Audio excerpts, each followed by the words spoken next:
Hi, you've chosen to choosing the college that's right for you, and I'm so glad you have. My name is Scott Martin, and I'm going to be presenting this on behalf of Global Student Solutions. And we've been wanting to put this together for a long time. I've been presenting this information, I've done it hundreds and hundreds of times, and finally putting it together in a simple package that you can follow from home. So I hope it's really helpful to you. But let me get started by introducing myself. I've been working in the field of education my whole career. I started as the Director of International Student Services and an admissions counselor for a university many years ago, and served in that capacity for 10 years, and then went off and became a guidance counselor and a high school principal at an international school in Indonesia. I'm the president and founder and director of operations for Global Student Solutions. We work with high schools and universities and with individual students to prepare students to thrive in the college and university setting. I'm just so convinced that the university years are critical in preparing us to make a difference in the world, and I'm excited to be a part of that process. I'm also the author of Solo Flight, a guide to thriving in college, and I just want to take a quick moment to let you know that you can thrive in the university setting. With the right guidance, anyone can, and with hard work. I hope that this video will help guide you through the process of getting into a university where you can truly thrive. At the end of the video, you'll be able to find a link to purchasing your own copy of Solo Flight. It's also available on Amazon and other places. Is a 10-step guide to the college admissions process. This can be an extremely complicated process, and it's complicated even at the universities. The admissions folks often are befuddled, confused by their own process. And this, I hope, will be a guide to let you know what you need to do next and how to get unstuck when you inevitably get stuck in the process. So pull out a pen, a paper, or the notepad on your device, or at least be prepared to take some screenshots. I hope this is going to be really helpful to you. Let's get started. Step 1, thinking about your major. Before you can find the right university, you need to know what you're looking for. And so you're going to need to research possible fields of study that you may want to pursue in college. There are over 4,000 universities, and knowing where to begin begins with you.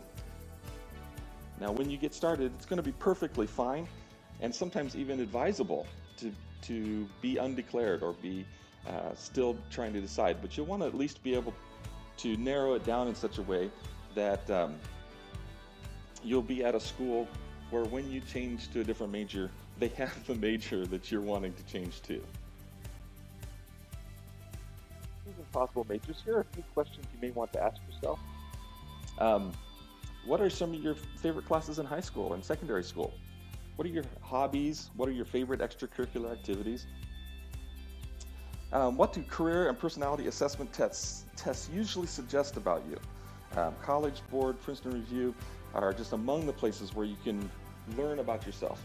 I personally want to recommend the Strength Finders test.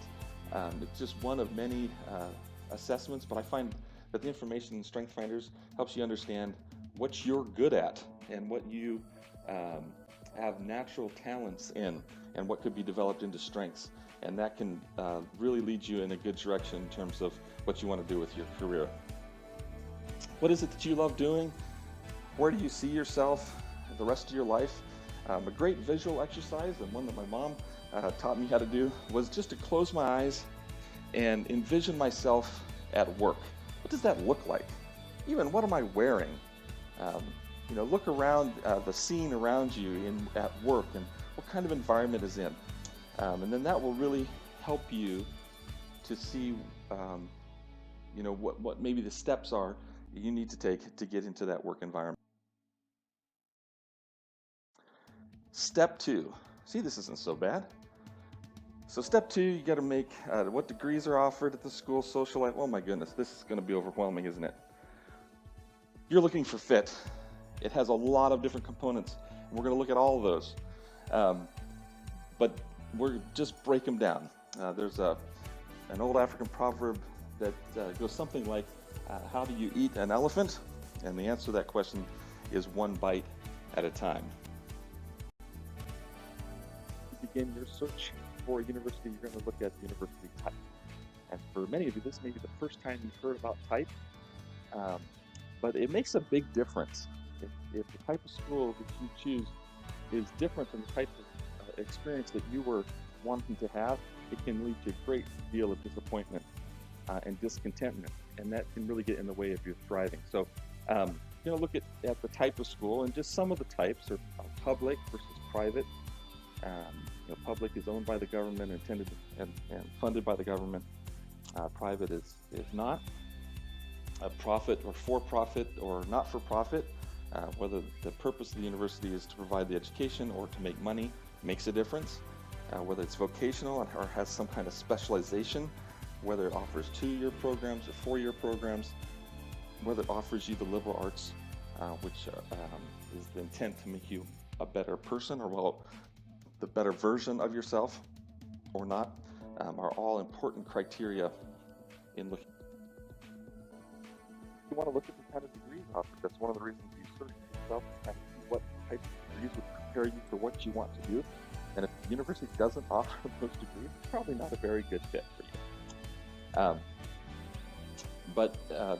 And that's the major. When I say a degree, what I'm talking about there is the major, but the type of degree is an associate's degree, or an AA, a BA, Bachelor of Arts, BS, Bachelor of Science, an MA is a Master of Arts, MS, Master of Science, PhD, whether it's just certificates or other, that's what they produce. And if you're just leaving secondary school, you're looking for either an associate's degree, which is typically a 2-year program, or a bachelor's degree, a BA or a BS, and those are typically approximately 4-year programs. You're then looking at majors and minors that are offered by the school and whether those match your interests. So once you know your interests, then you can search schools based on those interests. Academic focus of the university. Is their desire to be theoretical or practical? What are the popular majors on their campus? What percentage of students study a particular major at the school? Average GPA and SAT scores. You can find those online, and that can give you some idea of what type of students or what academic success students who go there have already had. Are there minimum scores to get in? Do they have minimums for your SAT or for your GPA or for your English test? And then what English requirements do they have? Do they require that you've had tests? And what type of tests? General education and major curricula. So you're going to look at whether or not their programs are structured or if they're individualized. What are the required classes that they're going to have, and how much flexibility do they have with those? This is another area that can lead to some discontentment, and it's not really a matter of what they offer and what they don't offer, but getting to know how they work and how they operate will give you kind of an insight into the personality of that institution, whether that would be a good fit, a good match for you. How good at being a university are they? What's the graduation rate? How long does it take students to get through? What are past student performances? How long does an average student studying the degree that you want to take usually take to graduate? Some programs just take 3 years, some others take 5. What is the school's ideal outcome? This I'm going to add in here. This is really interesting to me. Is what's the goal of that institution? Who do they talk about as their favorite students, their graduates who they think really got it or got what they offered? That will really give you an insight. If that's not what you want to be, if all they talk about is how rich their alumni are, then their goal is wealth creation. And if that's not your goal, then that's not going to be a good fit. If they talk about the good things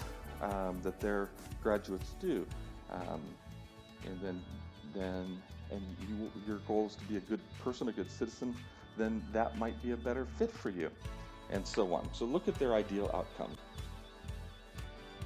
Their criteria include location. Is this in the city or country? Is it a city you're familiar with, one where you would want to study? Where in the world is the school located can make a big difference to you as you're applying. Is it close to support? So as you're narrowing down that list, if you have an auntie that works in New York City, and you want to be able to go to her and stay with her family on the holidays, then you're going to want to be within reach of her, a distance, and so that will narrow your search as well. Campus and enrollment size. Large versus small class size. Some universities have thousands of students in a particular class with a lecturer. Others offer the same class with a professor that you get to sit up close and get personal with, where you can actually get to meet and talk to that professor. So small sizes, how do you learn? Do you like lecture and like sitting in the back of the room, and that works for you? Or do you need a little bit of closer connection? Campus or residential campus? Commuter or residential campus. Commuter campus is one where most of the students don't live on campus, and so the campus experience is significantly different. Whereas if it's a residential campus, then everyone's there. That's certainly something that will change the dynamic of the institution. Graduate or undergraduate student mix. My favorite example here is Purdue University in Indiana. I had a lot of friends from India that were interested in Purdue because of their large Indian student enrollment. But if you're looking at their undergraduate, they don't have very many undergraduate Indian students. The vast number of their Indian students are in their graduate program. And so if you're going there because that sounds like a good mix for you, and then you get there in the undergraduate program and you don't find that comforting connection, it can be pretty disappointing. Faculty. What are the number of faculty? What's the ratio of faculty to student? What's the background, distribution? Who actually teaches the classes? Is it the famous doctor who wrote the book that you're so interested in, or is it a graduate assistant that's connected to that writer? What are they there for? Are they excited about teaching and about molding minds and helping you become excellent in your field? Or are they there to do research, or are they there to write books and the students are kind of in their way?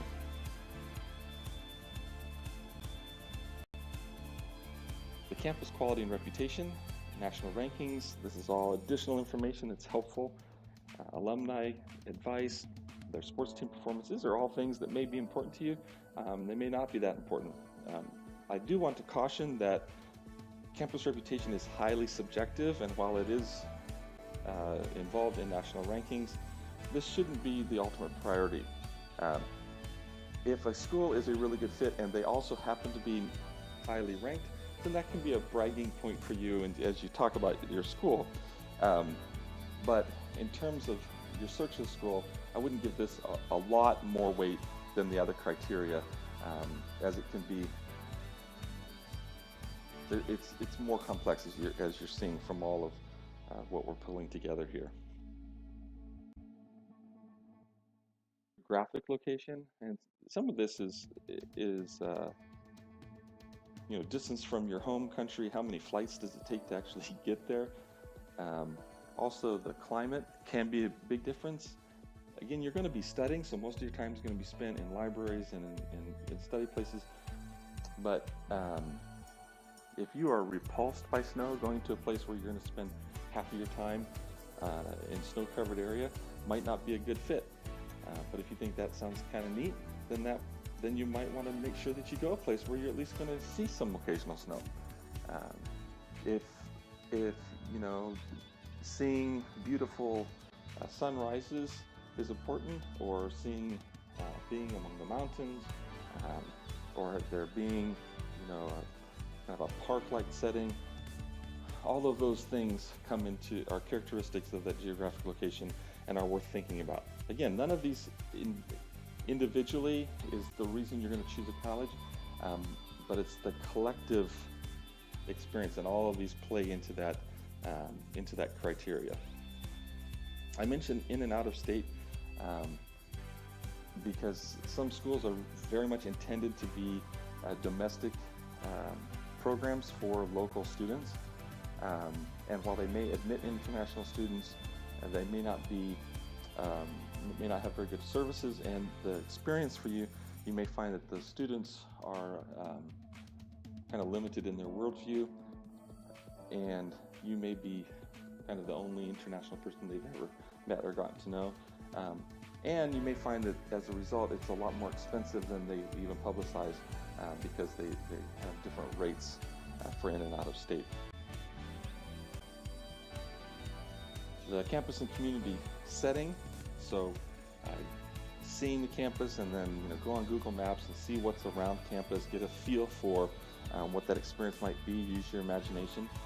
This will give you a key into safety, which you may not be thinking too much about, but I know your parents are. And you certainly want to be reassuring in the area of safety, surrounding resources, restaurants, entertainment. Is this in a residential area? Is it among stores? Is it in a city surrounded by big buildings? All of those things you may not have thought of, but can be really important. Housing. Some people think about this right away and ask the question. Other folks just assume the university comes with housing. Some universities do come with housing, some do not. Some include it in the price that they quote you, some do not. In some cases, you're responsible for your housing, either all 4 years, or they may cover the first year and provide you with housing, but after that, you're going to be responsible. So those are all things you want to ask and learn about, because obviously they can make things more or less complicated. What campus resources are available? Campus jobs are among the things not listed here, but look at their library and their computer labs and their food and social squads, and do they have a wellness center, a place where you can work out? What kind of transportation is around? If it's a huge campus, how do people get around? What do you do for vacations? Some campuses close for certain holidays, and you'd need to know ahead of time whether or not you're going to have a place to stay over the holidays. What happens when family comes to visit? Do they stay in hotels? Are there hotels nearby? Can they stay on campus with you? What kind of international student program do they offer? Now, if you're not an international student, this is maybe important only because of the question of hospitality for your university and what kind of university environment you're going into. Certainly, if you're coming from outside the U.S. into the U.S. for a college university, you want to know, do they have an immigration expert? Do they have a good resource and contact person that you will have access to as a student? What leadership opportunities are available in their international program? And where do they expand? Is this a place where if you want to be student government president, you would be able and invited to participate in that program? Or is that not something that they expect from international students, and so it would be a difficult battle for you?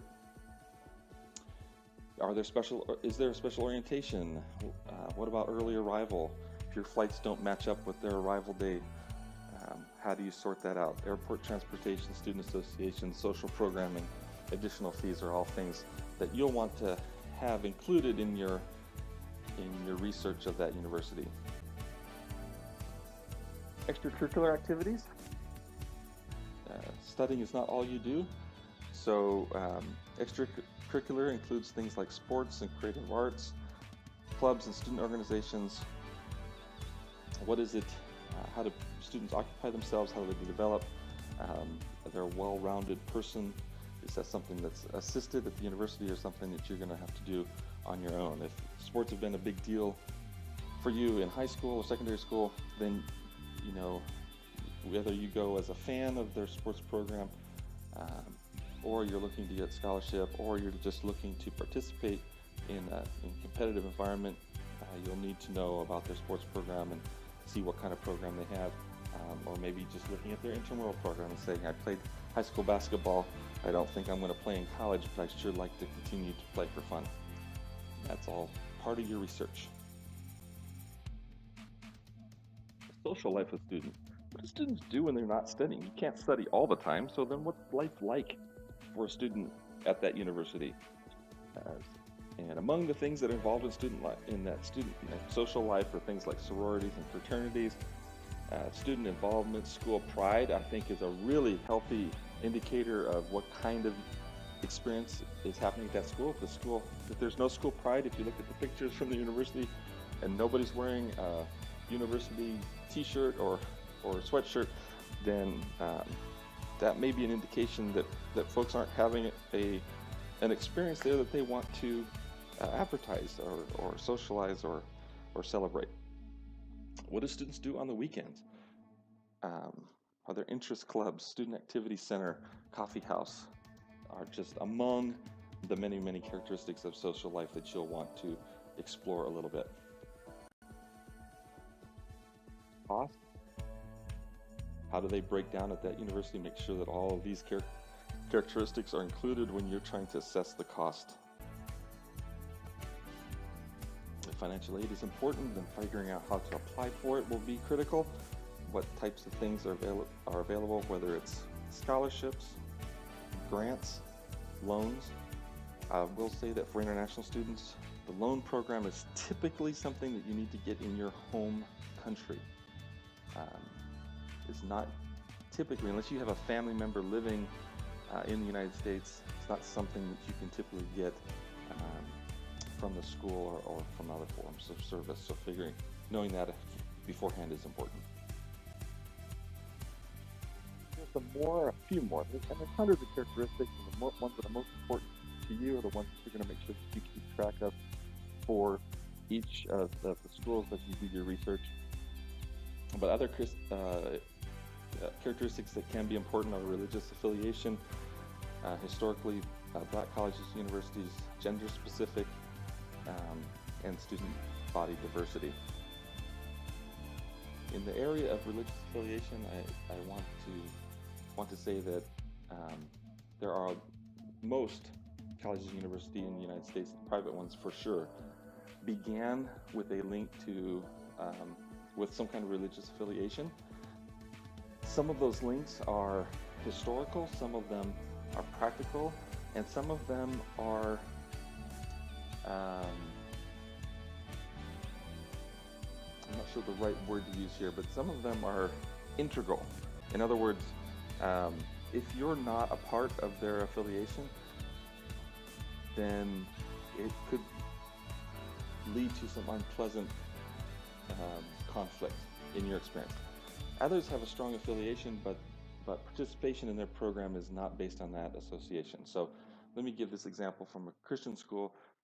There may be a Christian school that says, let's say, we're a Baptist school, and if you're not Baptist, probably shouldn't come here. And they may not tell you that, but as you talk to people from there, ask the question, are you Baptist? Are you Baptist? Are you Baptist?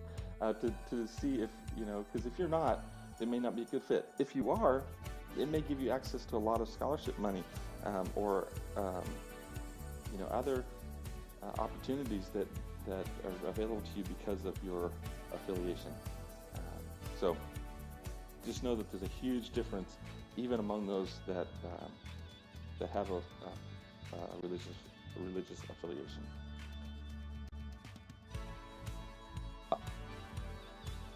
That was a lot of slides, but good news is we're about half done with this whole presentation, and I know you're like, there's 10 steps and we're only through step 2. Step 2 is loaded, and it's loaded with stuff that's in there were criteria that are critical to you thriving. And you probably had a response to one of those videos, oh yeah, wow, I gotta find that, I gotta find out, that's important. Trust yourself on those. Others, you're like, I don't know why they're even listed here. On those, I would say, that's fine. Not all of these are important to everyone.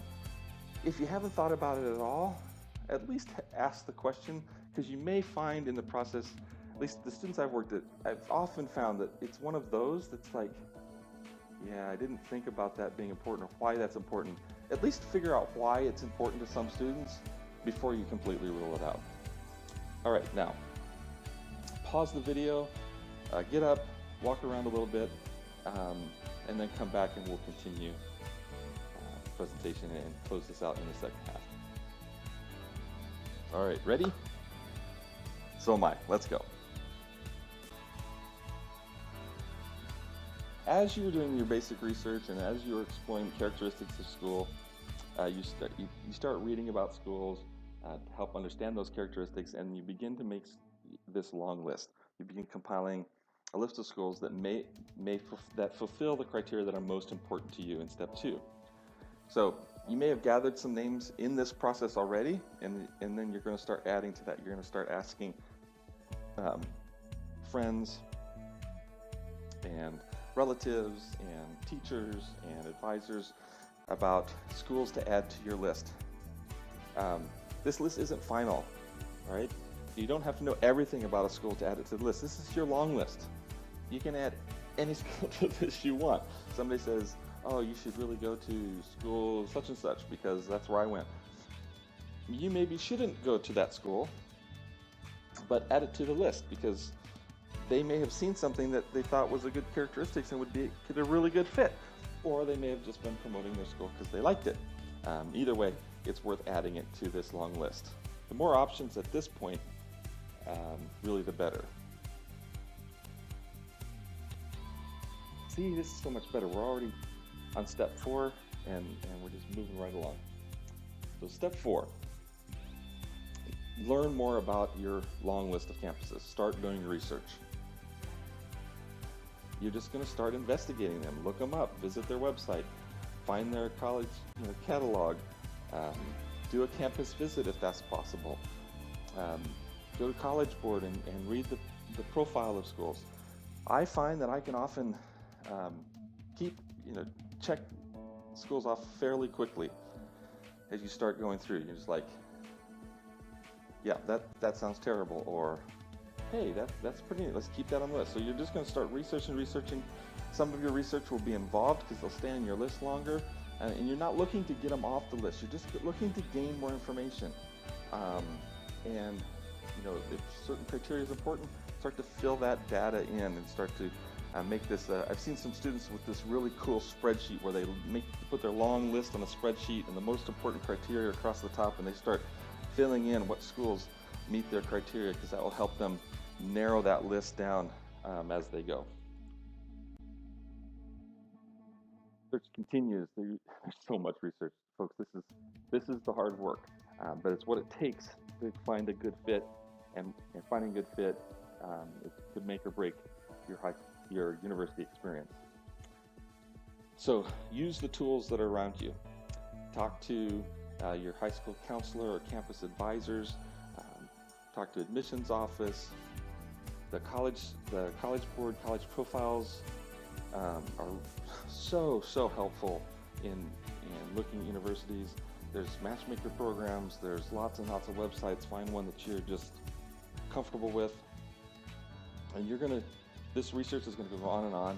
The more successful your research, the easier the final steps are. So don't overlook this. You just can't do too much. Parents can be helpful in the area of research as well, but you can't do too much research. From the long list and from your research data, you're going to now start to make a wish list. Okay, so step 5 is the wish list. This is the list of schools, and this is a very specific process where you're going to take your long list and make a list of schools, a manageable list of schools that you're going to apply to. All right, now this is not the list of schools that you're going to attend. You can only attend one, and you're going to find out, you're going to make that list of one after you've applied to several schools, and then you'll make a decision on where you've been admitted, which you can't control. But you can't control who you apply to, and so you're going to apply to schools, and you're not going to say, I can't get into this school, so I'm not even going to bother applying. A school that you can't get into, or the one you think you can't get into, is called a reach school, and you're absolutely going to apply to a couple of reach schools. It's important. If you've got a school out there and you're just like, I would love to go to this school, but I don't think I'm going to get in, you still want to apply to that school, because if you got in, wouldn't it be great? You could go there. And since you don't know that, you're going to keep that your reach school. Question of how many schools should I apply to? There's not really a should here. There's a general rule called the 232 rule, and we use it in college guidance, and that would be 7. And so the short answer is how many schools you should apply to is 7.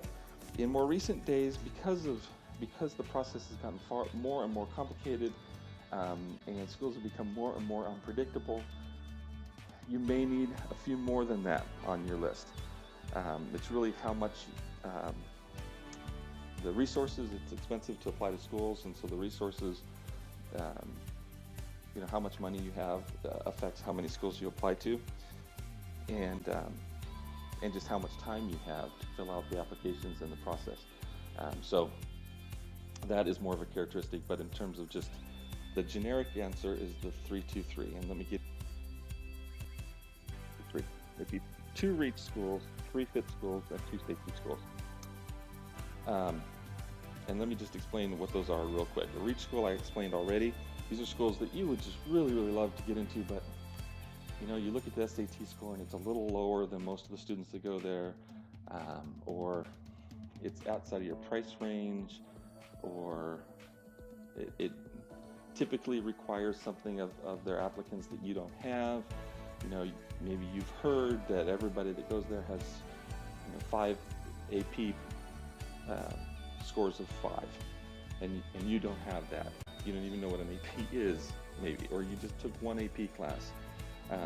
So you don't, that would be a reach school, but you'd love to go. And so you're going to narrow your long list. You may have, one of the persons I work with had 25 reach schools on their list. They only applied to 2, so they needed to narrow it down to the top 2 choices on that list of reach schools. The next is fit schools. These are schools where their enrolled students look a lot like you, not physically, but they have some of the similar academic characteristics. They took similar types of classes in school. They scored similarly on their SAT score. Economically, they may be similar to you. You feel like, my parents could afford it, even if I didn't get scholarship, if I didn't get, crazy amounts. They have the characteristics I'm interested in, and I think I can get in. I I can't know that for sure until I apply, but I think I'm what they're looking for. I think I could fit. These skills look good. So you're going to have at least 3 here, and this is where if you want to apply to more schools, you apply to more fit schools. So these are the ones that they're a good bet, they're a good wager for you. And then you're going to have 2 safety schools, and you're going to start your application by applying to your application process by applying to your 2 safety schools. These are schools where either they have open enrollment, they don't turn anybody away, everybody that applies gets in, or your academics are definitely higher than their average students. And so you're pretty likely to get in. Like, it's not 100%, but it's approaching it. You would get into these schools. And so you'll have 2 of these, and these are kind of your safe bet, and they're kind of your practice schools. You're gonna get accepted, and if something were to happen, you might end up going there for a year while you so you bump your GPA up, or get some college experience, or financially they're well within your window, and so you could go there and earn some credits and then transfer in later years if things didn't work out with your fit schools. And so a couple of safety schools, plus you don't care that much about them, and so if you mess up your application, you do something wrong in the process, it's no big deal. And so they're kind of a good way to practice your application skills. All right, your time frame is through the summer up to about October of your senior year. Many of your fit schools and all of your reach schools will pretty much everyone they're going to accept is going to have applied by October. There may be a stretch for that, and their deadlines may be November or December or even January. But most of the students that are actually going to finish the whole application process and get accepted and end up attending those schools have gotten their stuff in by October. And so that would be my advice to you. As you're making the wish list, those reach schools are probably very selective schools. Your fit schools may be more or less selective, kind of depends on your personal profile. And then your least selective schools are those who admit a very high percentage of those that apply, or may in fact take everyone that applies. It's not really an application, it's just a declaration of I'd like to come to school there.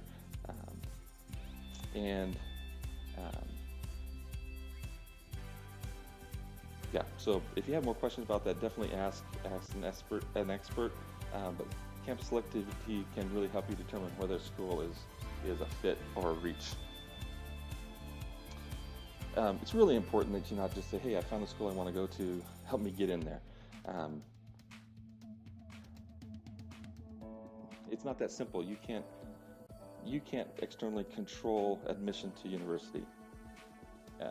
And so you really have to be able to see yourself in a couple of different places and see yourself thriving in a couple of different settings.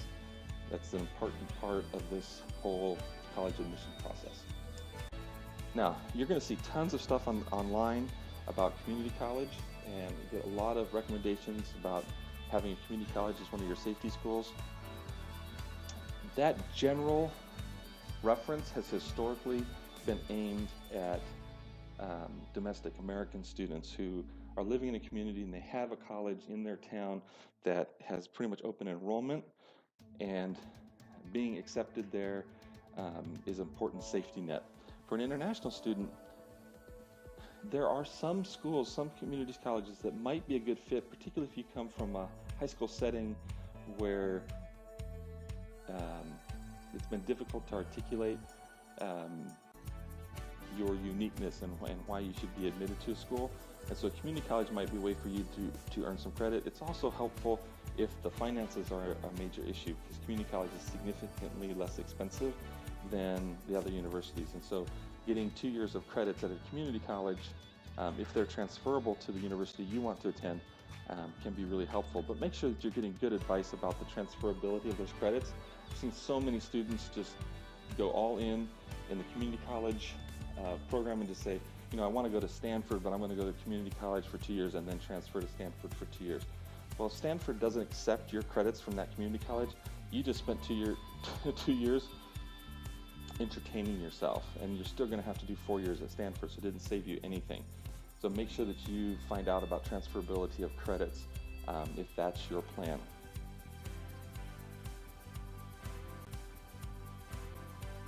Step 6, finally, right? Step 6, campus visits. The best way to really get a feel for campus is to make a personal visit to campus. Now, you're an international student. You can't go visiting a ton of campuses. And so it is the best way to get to know a campus. So if it works out with family travels and you can visit those schools on your list, and obviously you want to have done all that other research, all the other steps, so that this summer before your senior year, or if the trip is happening before your junior year, you have to have that whole list done so that you can do the campus visits. And when you do, here's what you need to do. So if you get to do a campus visit, if you can do step 6, and not everybody can, you don't have to, but if you can, it's great. And if you do, you got to do these things. So if you do, you're special. So take special opportunity. Here's what you do. You take the guided tour. They offer it, you take it. They also may offer for you to stay in the dorm. You're like, well, I'm traveling with my family. We've got a hotel room. Don't care. Stay in the dorm. It's so helpful to see what life is really like on that campus. Talk to other students besides the ones that were assigned to give you the tour. Some campuses are really good about giving you an authentic student who's having a good, thriving experience. Other campuses are not as good at this, and so they may hire just anybody that would take the job, and they may not be a good reflection of the school, and there might be opportunities to thrive there that that student doesn't know about. Or they may not know anything about the international student experience because they're a domestic student, and so you're going to have to find some international students, and you're going to have to do this on your own, and it may be a little scary, but it's totally doable. So get out there and talk to some current students and meet faculty too. What you'll be surprised about is that the accessibility to faculty that you'll find at many colleges and universities in the U.S. So please talk to some faculty. I know that seems weird for most people coming from an international setting, that you would just walk up and introduce yourself to somebody teaching at a university, but that's the American education system and one of the big benefits of it. You're there with your family, and so you're thinking, okay, I'll join my parents for dinner. No, please eat in the cafeteria. Eat where students eat. In fact, have your family come on and eat. If you want to eat with them on campus. It's not going to be cheaper than eating at local restaurants, but it is going to be more insightful. And if you have the opportunities, please sit in on a class or 2 or 3. It's well worth the time to just see what that experience is like, and it will be very informative as you make your final decisions. If you can't visit a campus, there is an alternative to you. It's really more research. But if you don't like this research sounds scary, then let's call it virtual campus visits, which sounds pretty doable. You're going to go online. You may ask your admissions person, hey, could you just grab your phone and hit record and walk me through campus? Could you follow along in a guided tour with your phone so that I can see what's happening? They may have virtual tours available. Take those. Research the campus history, statistics, interesting facts. Ask to talk to faculty through email. Ask for Skype conversation or Facebook or Google Chat. But contact people. Get more information. This is your life. It's your life. It's worth investing in. And college is going to make a huge difference in you, and what you put into it at this point is so important. So do not slack off on your research. Step 6, a lot of people go, I can't do a campus visit, and so they skip step 7, and please don't do that. Please do step 6. Please do this extra 7, apply. Now, unfortunately, there's a whole bunch of students out there that basically skipped all of it and they just went straight to apply, and then they were super overwhelmed. And if you were super overwhelmed by the application process and where to start and what to get going, it's actually because you've skipped some steps, probably. All right? If you've done the work up to this point, then the applying is pretty simple. You're going to apply to as many schools on your wish list as realistically possible, and you're going to kind of aim at that 2-3-2 rule with the bulk of your applications falling into the fit category, and you're going to know they fit because you've done your research. All right?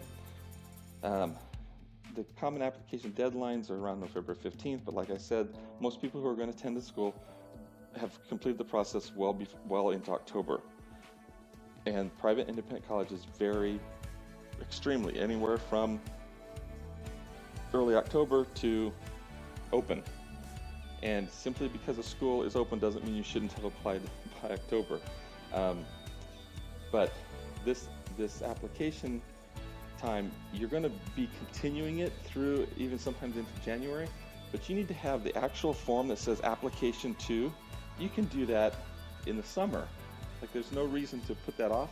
And you may not complete the application process and have all your transcripts in and have all of your essays done and your financial aid forms finished and everything on their application checklist done, but you should have the part, if you're applying independently, you should have your basic Common App form filled out or your basic application form on their website filled out before October. and then you can continue to finish up the process in October, November, and be done well before January. Okay. Step 8 is the money side. This one, I'm just going to be very quick. You're going to have to talk to some experts about this, but let me just be quickly and say most schools are going to have you filling out a FAFSA form, but if you're not a U.S. citizen, you do not fill out FAFSA. That's why it's so hard to fill out if you're not a U.S. citizen. If you are an American citizen, then you got to fill out FAFSA. That's your financial aid form for almost every campus. If you're not a U.S. citizen, then you've got two options. You're either going to fill out the CSS profile, and the school's going to tell you what your options are. You're going to say you got to fill out the CSS profile, or you're going to fill out an international student financial aid form. Basically, both of those forms are the FAFSA. They're the same content. They just want to know, if you can afford to come there. And so that's what that's about. Some schools require this information before they admit you. Some schools require it, don't ask for it until after you're admitted. Either way, you have to do it when they ask for it. Don't worry about whether or not you're going to get admitted to a school based on the information on your financial aid form. The truth is, if you can't afford to go to a school, there's no point in being admitted there. So if they deny you for financial reasons, if you're truthful in your financial information, you wouldn't have been able to finish there anyway. So you might as well be truthful in the financial aid, and you might as well submit it when you need to. You can't worry about it. There's going to be somebody who's like, well, I told them I had the full money, and then I got admitted, and then I asked them for financial aid, and it worked out. It may work out, but it's not worth the extra hassle. And it's just better to be upfront and truthful about what you actually have available. And then worry about scholarships, whether they're internal or external, or if you've got a sponsor or any of those things. Here's a couple of scholarship locations available. There's tons of information about that if you need it. So again, find an expert and get more guidance on the financial side. Step 9. This is a step you just step into. You finish those applications, and once you start the application process, you've got to be checking your mail all the time, all right? Because they're going to ask for stuff when they need it, and if you get a time difference, you can end up really getting yourself in trouble just by not having checked your email frequently. A lot of folks will suggest that you set up a special email just for the application process, getting a Gmail account or whatever. That's not a bad idea, but whatever you have, you just need to check it all the time. And then as you start getting that information in, you're going to continue to say, oh, I finished my application, now I rest. Yeah, but you've got to start sorting through, and they're going to ask you, oh, I need a little bit more information about this, or ask you some more questions about that, and answering all of those in a timely manner could be whether or not you get accepted. And then you've got to sort through those acceptance and rejection letters, and this is where you want to have somebody on your team, whether it's your parent or a teacher or an advisor or your independent educational consultant. You want to have somebody to share the information with and say, hey, I got information today from such and such a school, I got rejected or I got accepted. And you need to have people who either celebrate with you on the acceptance or walk with you through why do you think you got rejected? In some cases, it has nothing to do with you. Like, you didn't do anything wrong. They just said no on their own. And having some people that support you and love you and want the best for you to talk through that process can be helpful. Rejection letters are painful. They feel like, you posted on social media and you got all dislikes. You got all frowny faces and angry faces in response to your pictures. That doesn't feel good, and that's what a rejection letter feels like. And nobody likes that feeling, but really, it's not a judgment on whether or not you're a good person or whether or not you would be a good, it would be a good place for you. It's really about a lot of characteristics that you can't control. The demographics of that school, what's important to them that year, sometimes how, language you used, which you couldn't change. It doesn't sound genuine for some reason. It sounds like, you use a phrase that somebody else used sometime in history, and that person turned out to be a scammer, and now they're cautious about some weird language that you just can't control it. So just let me comfort you beforehand that some rejection letters, they're no evaluation of you, all right? And then when you get an acceptance letter, it's so easy to just go, yeah, I'm going there. When you haven't really, you need to think about it. And so getting multiple acceptance letters can be just as stressful as the whole process of applying. And so make sure you have a good team around you to do that. Step 10, you got to make a decision. And this is the exciting part, right? But it's also stressful. Now you're like, oh my gosh, what if I make a mistake? At this point, if you've done all the other steps, this is not a mistake. This is a personal choice. There's not really a wrong answer. You've been accepted to school. You applied to it for good reasons because you went through all the steps well. And so decision time should be very freeing and very exciting. And the stress, just let me console you beforehand. At this point, it's not a mistake, all right? This is just an opportunity in which one feels right. Sometimes, you go through all the schools that are selected. Sometimes it's putting their logo up on your wall and just going, that one makes me smile and that one doesn't. I don't know what it is. Trust your gut. And make sure that you get everything in by the deadline. An acceptance letter, sometimes we've had students say, I got accepted to such and such school, and so you're going there? Yeah, I'm going there. And I said, so did you get everything in? And they're like, what do you mean? Oh man, once you're accepted, then the paperwork really piles up, all right? You think, oh, I had to do so much to get accepted, surely I'm done. No, it's just begun. There's so much to do, even after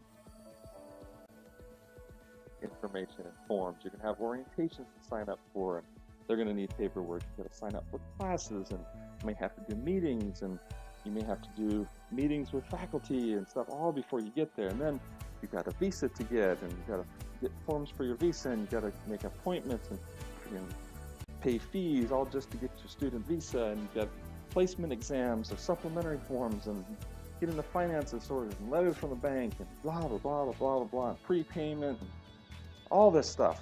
And there's just so many bits and pieces that will come in that decision time. So don't let up, don't relax. In fact, you can't really relax about college stuff until you graduate from college. So don't let down. This is just, you're getting ramped up in this process, and then you are in gear. It's like high school has been training you for this next phase, and the application is the first part of the race, and that race continues through your college experience. Final tips. You made it through all 10 stages. Let me just throw a couple pieces at you as you go through this process. Don't rely too much on name recognition. Find your best fit. It may not be a school that anyone has ever heard of. It's still your best fit. It's all right. Don't accept generalizations about colleges. Somebody randomly says, oh, that's a party school, or that school's too expensive, or that school's too hard to get into. Don't take that unless they're from this school saying we're too hard to get into for you. You got to do your own research. And so generalizations and rumor and just hearsay is just that. Do your own research. Don't be afraid to apply to those three schools. Taking a risk is great. It's a great part of this process. Just always have backup plans in mind. Don't pick campuses just because your friends are going there. You got to make your own decision. So if you really trust someone, you're like, oh, this person's a really good person, they picked that school, I'm going to go there. At least do the research to figure out why they picked it and why it's a good fit for them, and make sure that that still works for you. Otherwise, you're just being lazy and you're setting yourself up for a major disappointment and the chance to not be successful. It's a good fit for them, and they're committed to making it to thriving there. Doesn't mean it's a good fit for you and you're going to thrive there. If they've done a ton of research and it's got good characteristics, absolutely add it to your list and then do your research. Please get help if you need it. College is a huge investment, not only financially, but in every other way. It's an investment in your future, the knowledge you have, foundation that you're going to build your life on. So take this seriously and get the help you need, get the advice you need. So talk to your family, your teachers, your counselors, advisors. Get good people, get yourself a good team to work through this process with.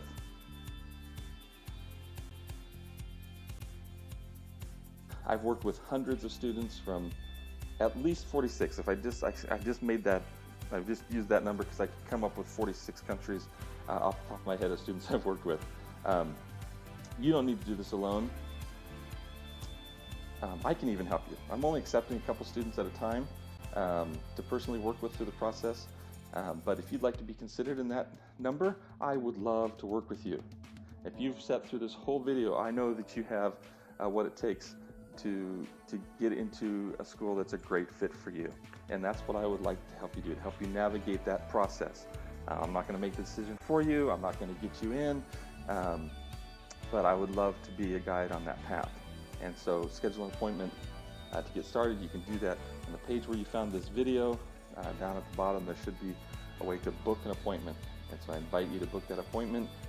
If not, if you just found this video on YouTube or whatever, then you should be able to find the source or Google Global Student Solutions and find our website and book your appointment that way. But we'd love to get an appointment with you and spend 45 minutes or an hour just getting to know each other and seeing if we would be a good guide in your process. Just before we meet, just to let you know, I work with students who their family already knows the value of higher education. I'm not going to work with you and try to convince you that this is a valuable product. Higher education is extremely valuable, and it's very much worth the investment. Yes, it is crazy expensive, and that is painful, but painful isn't necessarily bad. And as much as I'm involved in higher education reform, which I am, it is the system, albeit a bit broken, that we have. And that education is extremely valuable. Developing yourself, your gifts, your talents during this phase as you're preparing for your life is really, really important. I'm looking for students who are ready to work hard. It is a hard process. I don't actually make it that much easier, but I do provide a place where you can get quick answers to your questions and get direction when you just get stuck in the muddle. If I'm narrowing it down, I choose students who need me more. If you've got access to a guidance counselor at your school, I'm going to pick somebody who doesn't have one over you. If you're from a school with a really high college admission rate, I'm probably going to pick you after a family, a student from a school that hasn't had a lot of people go to study in the U.S. Because I like to be needed. And finally, I'm really looking for world changers. I'm looking for folks who really want to make a difference, who've got an interesting story to tell. Whether or not you know that story yet, I can help you craft that story and get it going. But I am looking for interesting people because this is what I do for a living. This is what I do for my life, and I don't want to spend my time with a bunch of annoying, self-serving people. I like to work with people and families that know that they can make a difference, that they're an important part of the world. Independent educational consultant.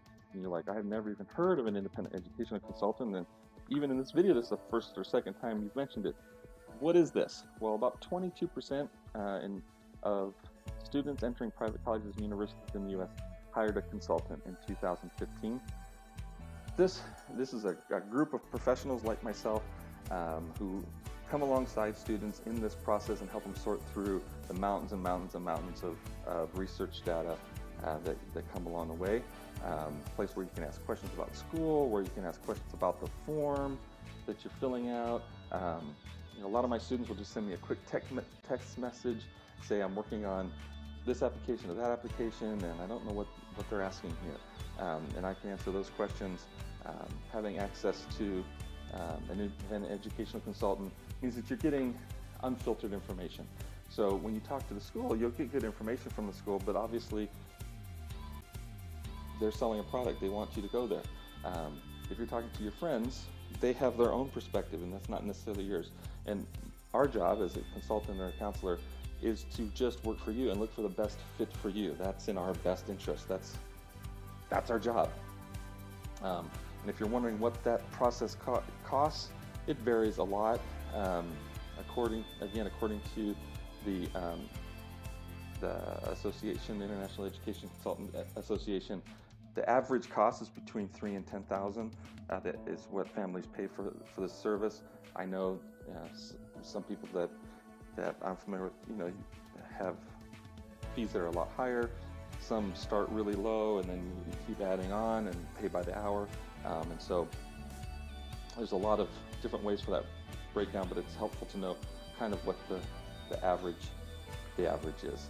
And so you can pay a lot more, a lot less. And when you think about, you're looking at an education that's probably worth $100,000 to $200,000 US.